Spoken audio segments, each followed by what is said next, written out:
صباح الخير.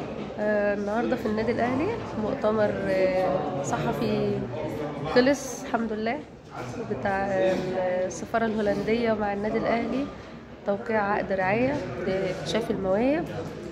طبعا أنا حبيت اتصور من احلى مكان في النادي هنا جنب درع الدوري، وطبعا كل مره بتصور جنب الدرع ده بصراحه. اتصورت معاه الموسم اللي فات، مش عايزه اقول لكم الدرع ده راح فين بعد كده. مش عايزه اقول، بس انا بحب اتصور جنب دولاب البطولات بصراحه، يعني بيفكرني بالدولاب بتاعي في البيت. انا الدولاب عندي مليان برضه يعني بطولات بصراحه. احلى دولاب بطولات في الانديه كلها، مفيش دولاب بطولات زي الدولاب دوت. آه، يعني اتمنى ان انتوا تكونوا مبسوطين يعني وبتحبوا الفيديوهات اللي بقدمها. صباح الخير يا اهلاويه، وحظ سعيد السنه دي مع الدوري بقى والكاس وكده. انتوا بقى قولوا بقى، انا اهلي ولا زمالك؟